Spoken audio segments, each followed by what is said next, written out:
8:15 most mornings, keys in the bowl beside the stair. He hears the gravel settle in the driveway and breathes again when she's not there. He watches through the downstairs blinds, waits until the house is his, and goes back to the quiet he's been living in. One more ordinary morning, one more ordinary this.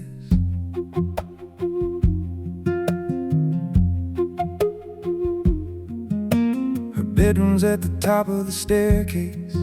His desk is where he sleeps these days. Same house, same walls, same two people, just living out their separate ways. They pass like two hands on a clock face, one going up and one coming down.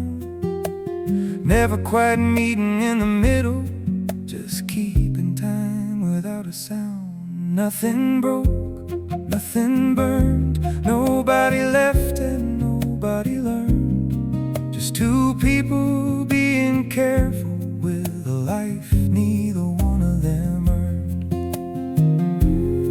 They won't say the thing that ends it. They won't be the one alone. So the staircase stands between them,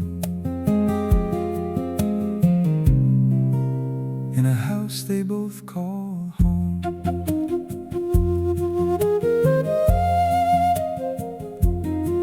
It wasn't fire even at the beginning, no spark that ever really caught. Just something that made enough sense at the time, or at least that's what they thought.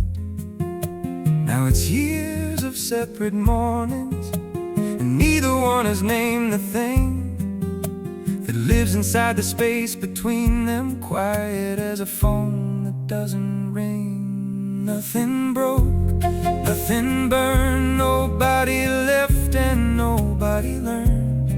Just two people being careful with a life neither one of them earned. They won't say the thing that ends it. They won't be the one alone. So the staircase stands between them, in a house they both call home. He stood at the bottom of those stairs more times than he can say. Old conversations in his head that dissolve before the words find their way. She thinks about the empty house, the silence of a room with just one cup. The sound of him moving down below is sometimes all that gets her up. They just got good at being gentle with something that was never quite a lie.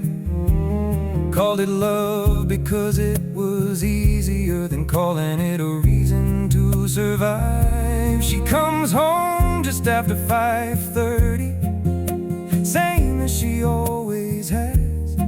He hears her steps move through the ceiling, waits for the moment to pass. Sometimes they meet down in the kitchen, say just enough to make it feel alright.